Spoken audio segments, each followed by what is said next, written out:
ഇപ്പോഴത്തെ ഈ ഒരു വൈറൽ പനി വന്നു കഴിഞ്ഞാൽ കിടക്കല്ലാതെ ഒരു രക്ഷയില്ല. പനിച്ച് കിടക്കുക തന്നെ. അതായത് പനിക്ക് കീഴടങ്ങി കൊടുക്കുക, വേറെ ഒരു രക്ഷയില്ല.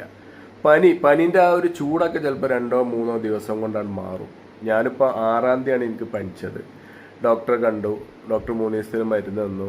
ആ പനീൻ്റെ ആ ചൂടും പുകയൊക്കെ ഉണ്ടല്ലോ, അതൊക്കെയാണ് പോയി.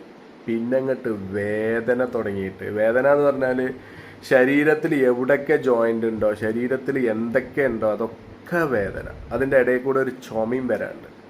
ആ ചുമ വന്നു കഴിഞ്ഞാൽ ചുമക്കുമ്പോഴൊക്കെ അതിൻ്റെ ഉള്ളിലുള്ള പാർട്സൊക്കെ ഇങ്ങനെ പൊടിയണ പോലെയാണ്. അമ്മരി വേദന, എല്ലാ ഭാഗവും രോമം വരെ വേദനയാണ്. അത്രയും വേദനയാണ്.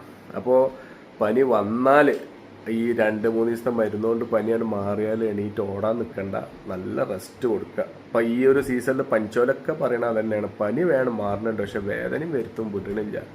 ഭയങ്കര വേദനയാണ്. എനിക്ക് 6 ദിവസമായി, 7 ദിവസമായി, 15 ദിവസമായി എന്നൊക്കെ ഓരോരുത്തരും പറയുന്നുണ്ട്. ആർക്കും പനിക്കാതിരിക്കട്ടെ, എല്ലാവരും എന്താ പറയുക സേഫായിരിക്കുക. പക്ഷെ പനി വന്നാൽ റെസ്റ്റ് കൊടുക്കണേ, കീഴടങ്ങണം. പനിക്ക് കീഴടങ്ങി കൊടുക്കല്ലാതെ ഒരു രക്ഷയില്ല. വലിയർത്താനും പറഞ്ഞ് നടന്ന് ഇറങ്ങി ആകെ വഷളാവാൻ നിൽക്കണ്ട, നല്ല വേദനയാണ്, ഒരു രക്ഷയില്ലാത്ത വേദനയാണ്. അപ്പം അതുകൊണ്ടൊക്കെയാണ് നമ്മളെ വീഡിയോ ഒന്നും ഇല്ല, ഇപ്പോൾ കുറച്ച് ദിവസമായിട്ട് വീഡിയോ ഒന്നും ഇറക്കണില്ല, വയ്യ, അമ്മാരി വേദനയാണ്. അപ്പോൾ എല്ലാവരും സേഫായിട്ട് ഇരിക്കുക. പനി വന്നവരൊക്കെ നല്ല റെസ്റ്റ് എടുക്കുക, ആർക്കും പനി വരാതിരിക്കട്ടെ. അപ്പോൾ പറഞ്ഞ മാതിരി കീഴടങ്ങി കൊടുക്കുക.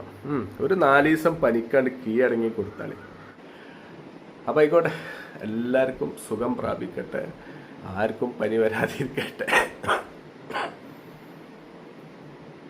ഒക്കെ പ്രശ്നമാണ്. അതുകൊണ്ടാണ് ഇപ്പോൾ കുറച്ച് ദിവസമായിട്ട് വീഡിയോസ് ഒന്നും ഇല്ലാത്ത കേട്ടോ. അപ്പോൾ ഇനി നമുക്ക് തുടങ്ങണം. ഓക്കെ.